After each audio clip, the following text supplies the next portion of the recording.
अस्सलाम वालेकुम। Dawn news में रिसेंटली एक ओपिनियन आया था, a voice of moderation by Zahid Hussain.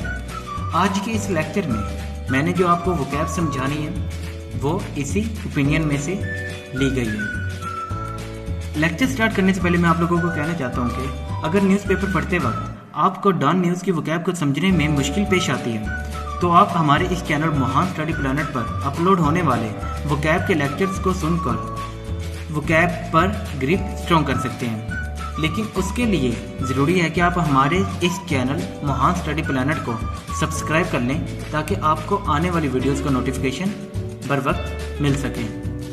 Thank you. So now let's begin the lecture. Fervent. Fervent एक एडजेक्टिव है जिसका मतलब होता है पुरजोश या जोशीला। अगर एक शख्स किसी चीज़ के बारे में शदीद जज्बात रखता है या जाहिर करता है और इस चीज़ के बारे में बहुत मुखलिस और पुरजोश होता है तो सेंटेंस के अंदर उस शख्स की पुरजोशी या मुखलसी को दिखाने के लिए हम वर्ड फर्वेंट का यूज़ करते हैं। एग्जाम्पल देखिए, Hasil was a Baloch nationalist. Hasil Baloch nationalist था एंड अ फर्वेंट फाइटर, और एक पुरजोश fighter for the rights of his people, अपने लोगों के हकूक़ के लिए। But he also believed in democratic federalism, लेकिन वो डेमोक्रेटिक फेडरलिज्म पर भी, जमहूरी फेडरलिज्म पर भी यकीन रखता था। तो ये था वर्ड फर्वेंट। इधर वर्ड फेडरलिज्म यूज हुआ है, आइए इसे भी देखते हैं और समझ लेते हैं। फेडरलिज्म।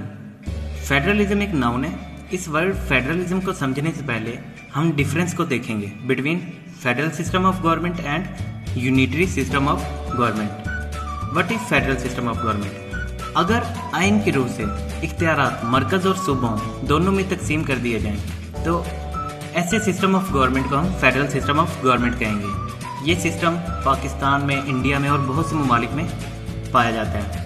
जबकि यूनिटरी सिस्टम ऑफ गवर्नमेंट अगर आइन की रूह से इख्तियारात सिर्फ मरकज़ के पास हों तो ऐसे सिस्टम ऑफ गवर्नमेंट को हम यूनिटरी सिस्टम ऑफ गवर्नमेंट कहते हैं। जैसे कि बरतानिया का system of government unitary system of government है।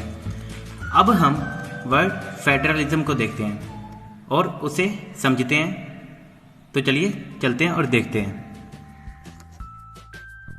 Federalism, the system of giving power to a central authority, किसी मरकजी इक़्तिदार को इख्तियार देने का निज़ाम।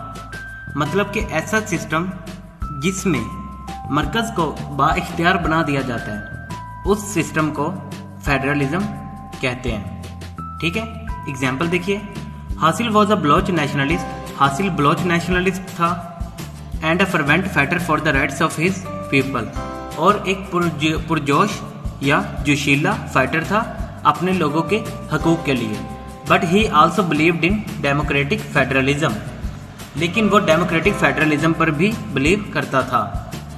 मतलब कि जमहूरी मरकज़ को बाइख्तियार बना देने के निज़ाम को भी वो सराहता था। मतलब कि चाहता था कि जमहूरी मरकज़ को बाइख्तियार बना दिया जाए। तो ये था वर्ड फेडरलिज्म। अब हम नेक्स्ट वर्ड को देखते हैं। तो चलिए चलते हैं। पेरिश। पेरिश एक वर्ब है जिसका मतलब होता है टू डाई और टू बी डिस्ट्रॉयड, मर जाना या तबाह हो जाना। इस वर्ड पेरिश को समझने के लिए एग्जाम्पल्स देखिए। Example number 1, we must make sure that democracy does not perish. हमें ये यकीनी बनाना चाहिए कि जमहूरियत का खात्मा नहीं होगा। एग्जाम्पल नंबर 2 देखिए, all our horses perished in the fire. हमारे तमाम घोड़े आग में हलाक हो गए। तो ये था वर्ड पेरिश। अब हम नेक्स्ट वर्ड को देखते हैं। तो चलिए चलते हैं नेक्स्ट वर्ड को देखते हैं। सीज। सीज एक नाउन है और इसका मतलब होता है मुहासरा करना या घेराव।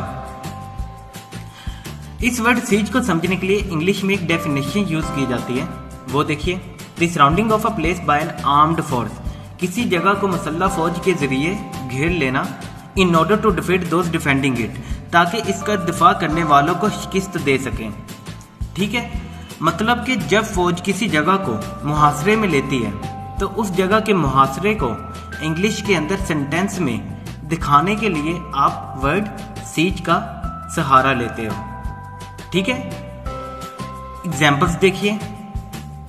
Example number 1, the soldiers laid siege to the city. फौजियों ने शहर का मुहासरा किया। एग्जाम्पल नंबर 2 देखिए, the city succumbed after only a short seize.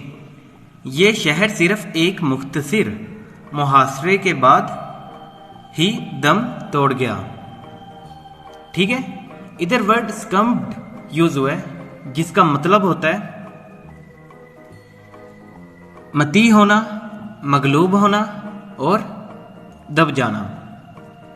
ठीक है, तो ये था वर्ड सीज जिसे हमने बहुत अच्छे से समझ लिया है। अब हम नेक्स्ट वर्ड को समझते हैं, तो चलिए चलते हैं। इंसर्जेंसी। इंसर्जेंसी का उर्दू में मतलब होता है सरकशी या बगावत, और ये सरकशी या बगावत करने वाला इंसर्जेंट होता है, यानी कि बागी को हम इंसर्जेंट कहते हैं। इस वर्ड को समझने के लिए दो डेफिनेशंस को समझते हैं। Definition number 1, a member of a political party that revolts against the policies of the party. जब एक पॉलिटिकल पार्टी का मेंबर अपनी ही पार्टी की पॉलिसीज के खिलाफ बोलना शुरू कर दे, ठीक है, तो उस मेंबर के लिए वर्ड इंसर्जेंट का सेंटेंस के अंदर यूज करते हैं। डेफिनेशन नंबर 2 देखिए, a person who take part in a rebellion is called insurgent. जब एक शख्स किसी बगावत में हिस्सा लेता है, यानी कि ऐसा शख्स जो कि बगावत में हिस्सा ले, उसके लिए भी आप वर्ड इंसर्जेंट का सेंटेंस के अंदर यूज करते हो। इसी तरह वर्ड्स इंसर्जेंसी, रेबोलियन और रिवोल्ट, इन तीनों का मतलब होता है बगावत, जबकि वर्ड्स इंसर्जेंट और रेबलियस, इन दोनों का मतलब होता है बगावत करने वाला। ठीक है, अब हम इस वर्ड को समझने के लिए एग्जाम्पल को देखते हैं, लेकिन एग्जाम्पल को पढ़ने से पहले हम एक और वर्ड का मीनिंग देखते हैं। तो चलिए उस वर्ड को देखते हैं। Fears.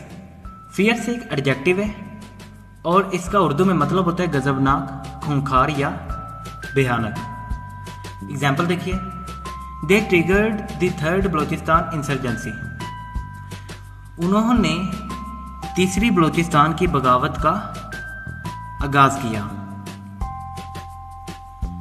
That was much fiercer, जो कि ज्यादा गजबनाक, खूंखार या आप कह सकते हो भयानक थी than the previous ones। ठीक है, तो ये थे वर्ड इंसर्जेंसी और फियरसर। अब हम नेक्स्ट वर्ड को देखते हैं, तो चलिए चलते हैं। स्टबन।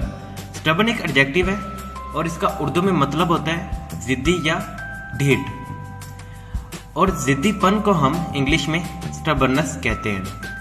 इस वर्ड को अच्छे से समझने के लिए एग्जाम्पल्स देखिए। ही इज स्टबन, वो जिद्दी है। Example number 2, he is too stubborn about his political beliefs. वो अपने पॉलिटिकल बिलीव्स को लेकर बहुत ज्यादा जिद्दी है। तो ये था वर्ड स्टबन। आइए अब नेक्स्ट वर्ड को देखते हैं, तो चलिए चलते हैं। लेमेंट। लेमेंट एक वर्ब है और इसकी 3 वर्ब फॉर्म्स होती हैं, लेमेंट, लेमेंटेड, लेमेंटेड, और इसका उर्दू में मतलब होता है गम में चीखना, चिल्लाना या अफसोस करना। एग्जाम्पल देखिए, the young man laments the fact that he earns too little to pay his bills. नौजवान ने इस हकीकत पर अफसोस का इजहार किया कि वो अपने बिलों की अदायगी के लिए बहुत कम कमाता है। तो ये था वर्ड लेमेंट। अब हम नेक्स्ट वर्ड को देखते हैं। सर्ज। सर्ज एक वर्ब है और इसकी 3 वर्ब फॉर्म्स होती हैं, सर्ज, सर्ज्ड, सर्ज्ड। ठीक है, ये वर्ड 3 तरह की कंडीशंस को इंडिकेट करने के लिए यानी कि बयान करने के लिए यूज होते हैं। आइए तीनों कंडीशंस को एक एक करके पढ़ लेते हैं। Condition number 1, a sudden and great increase, अचानक और बहुत बड़ा इजाफा। जब आप अचानक और बहुत बड़ा इजाफा देखें किसी चीज़ के अंदर, तब आप सेंटेंस के अंदर वर्ड सच का यूज़ करते हो। एग्जाम्पल्स देखिए। Example A, a surge of happiness engulfed me. खुशी के इजाफे ने मुझे घेर लिया। Example B, a surge of anxiety runs through me. एक बेचैनी की लहर मुझसे गुजरी। Example C, I felt a surge of energy injected into me. मैंने अपने अंदर तवानाई के इजाफे को महसूस किया। तो ये थी पहली कंडीशन यूज ऑफ सच के लिए। अब हम नेक्स्ट कंडीशन को देखते हैं। तो चलिए चलते हैं और नेक्स्ट कंडीशन को पढ़ते हैं। Second condition, a sudden and great increase movement forward. जब आप किसी मूवमेंट में आगे की तरफ अचानक से बहुत बड़ा इजाफा देखो, तब आप उस इजाफे को, अचानक से होने वाले इजाफे को सेंटेंस के अंदर दिखाने के लिए वर्ड सच का यूज करते हो। एग्जाम्पल्स देखिए। Example number 1, at the end of the game there was a surge of fans on to the field. खेल के इख्ताम पर मैदान में शायकीन का एक इजाफा था। ठीक है। एग्जाम्पल नंबर 2 देखिए। A tidal surge caused severe flooding in coastal areas। समुद्री तूफान से साहली इलाकों में शदीद सैलाब आया। तो ये थी सेकंड कंडीशन वर्ड सच के लिए। आइए अब थर्ड कंडीशन को देखते हैं। The third and last condition for the word such, a sudden increase of an emotion. जब आप किसी एक इमोशन में अचानक से इजाफा देखो, ठीक है, तब आप उस इजाफे को सेंटेंस के अंदर दिखाने के लिए वर्ड सच का यूज करते हो। एग्जाम्पल देखिए। She was overwhelmed bye a surge of remorse. वह पछतावे के इजाफे से मगलूब हो गई। इधर वर्ड ओवरवेल्म्ड का मतलब है मगलूब होना या मती होना, जबकि रिमोर्स का मतलब है पछतावा। तो ये थी third condition for the word such. तो फ्रेंड्स, ये था आज का लेक्चर। अगर आपको लेक्चर पसंद आया तो लाइक करना मत भूलिएगा।